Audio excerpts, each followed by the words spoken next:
Hey guys, my name is Dice Rollin'. Today we're going to be taking a look at some facts you didn't know about the sequel to Don Coscarelli's cult classic, Phantasm. Written and directed once again by Coscarelli himself, Phantasm II sees the return of Reggie, Mike, and the Tall Man, as he and his minions seek to enslave the dead. It's up to Mike and Reggie to stop him before the Tall Man takes over. So without further ado, let's dig up Phantasm II.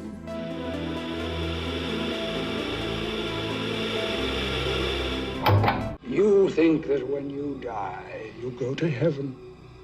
You come to us. In order to look as he did in Phantasm, Reggie dyed his hair black for the beginning sequences of the movie. Lori Loughlin played the part of young Mike for obvious reasons, and it worked rather well since we never see Mike straight on. During the scene where the house explodes as Mike and Reggie flee, a real house modified to look like the original was used. The safety officer present kept restricting the stunt coordinators on how many explosives they could use, because the house was located near an airport. However, his attitude changed when he learned what movie this was being filmed for. Apparently, he responded by saying, "This is Phantasm? Blow the hell out of it." There were a total of 6 cameras set up in different locations to capture the explosion. The reason for this is because they could only afford to blow up a house once, of course. That meant that the actors had to get the scene right at the same time in one take. And since the crew wanted to take advantage of this one house, the very same explosion was used when Reggie's house blows up with his family inside. According to Coscarelli, there was some Stephen King influence during the making of this movie, particularly the concept of Reggie and Mike going on a bit of a road trip in search of the Tall Man. This was inspired by Salem's Lot. One of the gravestones in the cemetery belongs to an Alex Murphy. This is a nod to RoboCop. The inspiration for the orb's hidden weapons was likely from Second Variety by Philip K. Dick, since Coscarelli is a fan of his work. The scene where an orb slices Father Meyer's ear off was achieved by having Kenneth Tiger lay on a table with the camera on its side. The orb was dropped near his head while someone else pulled the fake ear off. During the scene where one of the Undertaker henchmen is putting ashes in an urn, we can see that these belong to a Mr. Sam Raimi. This being the Sam Raimi, of course. Since he and Coscarelli are friends, he often visited the set.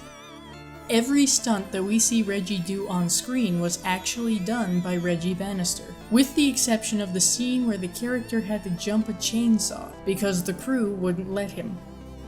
The golden orb was given a nickname by cast and crew to fit its threatening appearance. It was called Rambo.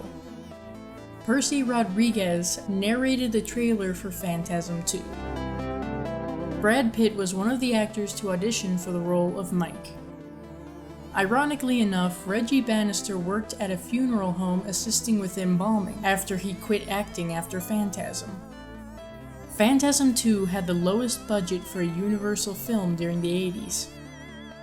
Sexual scenes can be awkward enough on their own, but during the sex scene between Reggie and Alchemy, Reggie's actual wife was on set. Apparently, the United States Conference of Catholic Bishops took great offense to Phantasm II's release, saying it was morally offensive.